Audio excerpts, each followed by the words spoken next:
Hey F1 fanatics, get ready for a wild ride as we dive down into the epic F1 75 event at the O2 Arena in London. Today we're going over all the best moments, from the red carpet arrivals where the drivers truly stole the show, to our in-depth livery ratings that are sparking plenty of debate. We'll laugh along with the host's hilarious jokes. Stick around as we relive every electrifying moment and give you our take on one of the most unforgettable celebrations in F1 history.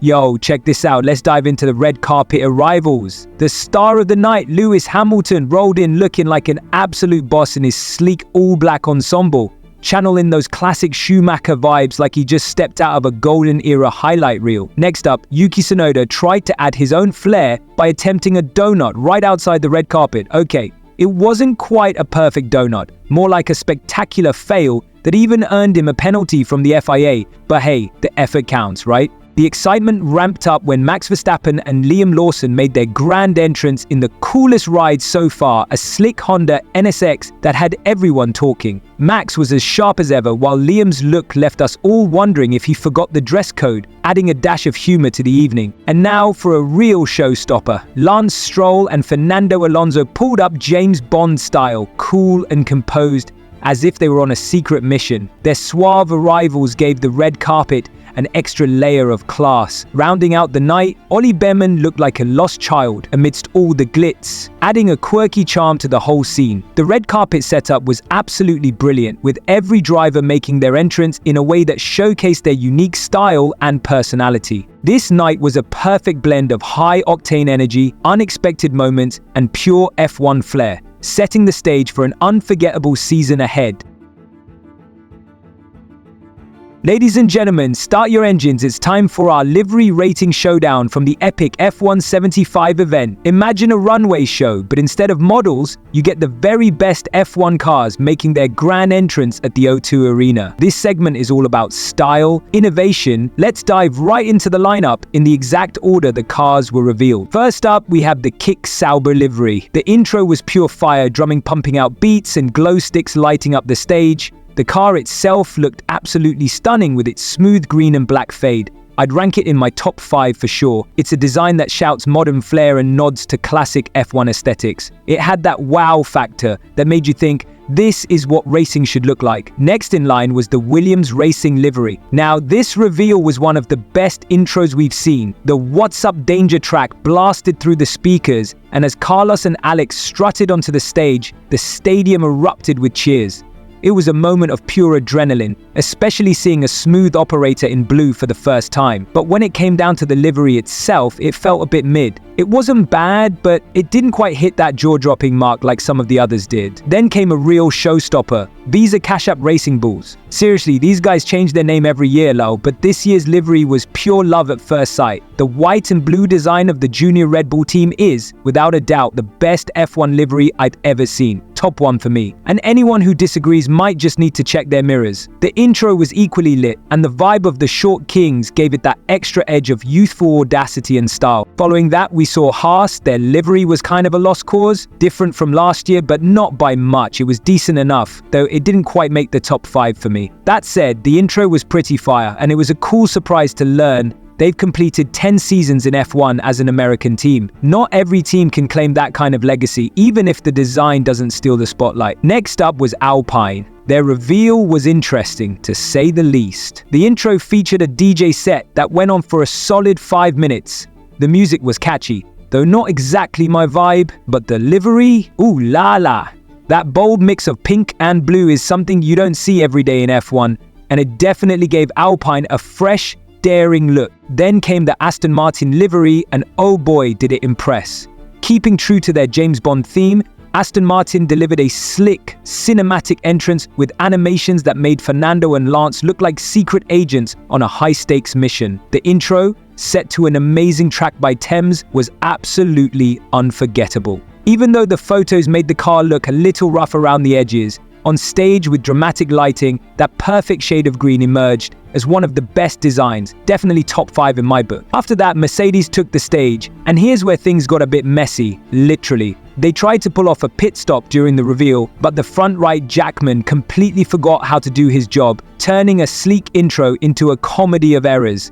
The car's livery, mostly unchanged with its classic black and silver, was fine, but it definitely didn't shine like the others. Then came Red Bull. First, Max Verstappen was a bit reluctant to join the event, but eventually he did make an appearance. Red Bull's reveal was as expected, no major changes to the livery, but the intro video with all its flashy graphics was cool, until it lost momentum at the end. And honestly, it was odd that neither Max nor Liam said a word during their entrance. A little banter would have made it even more memorable. Next up was Ferrari, and this one was pure class. The Ferrari reveal had the best intro video so far, a dark blood red livery with a hint of white that paid homage to Schumacher's legacy. And the entrance of Lewis, Charles and Fred? It was like watching the Avengers assemble on a racetrack. The crowd went wild, making it the best moment of the night, though the HP logo on the red car was a slight miss. Finally, McLaren closed out the show with a nostalgic tribute. While the visuals were stunning, the livery itself didn't bring any new surprises. But the homage to McLaren's rich heritage was a fitting finale. Every reveal tonight was a celebration of F1 style and innovation. Some designs hit the mark and made us cheer, while others gave us a good laugh with their quirks. Whether you're here for the eye-catching livery or the unforgettable intros, this F1 75 event truly had something for everyone. Let me know in the comments which design stole your heart and why. It's time to settle these debates once and for all. Jack Whitehall was hands down the best choice to host the F1 75 event. The man was in character from start to finish, excited, witty, and perfectly tuned into F1 memes that even newcomers can enjoy. Right at the start, he kicked things off with a cheeky jab at the old Max vs. George beef, telling Max, "Cheer up, mate, it's not that bad. We didn't say you were too close to George." I mean, let's be honest, that rivalry has been milked dry. F1 tried to keep it going, but it just doesn't pack the punch it used to. Then things got even funnier when he was chatting with the F1 commentators and suddenly got mesmerized by Charles Leclerc's eyes. Who wouldn't want a glimpse into those dreamy eyes, he quipped. And of course, he couldn't resist a rundown of the greatest rivalries ever.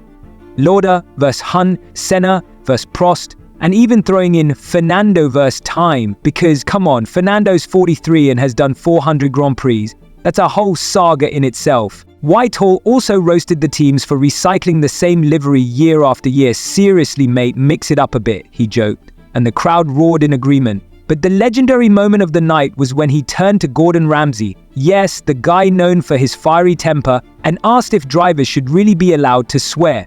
Gordon didn't hold back, declaring, "Let them be real," while dropping a few choice words live on stage. That was pure, unfiltered F1 magic. And honestly, Gordon's got to be every fan's favorite celebrity when it comes to keeping it real. Between all the behind-the-scenes banter and these unforgettable on-stage moments, Jack Whitehall's performance truly stole the show.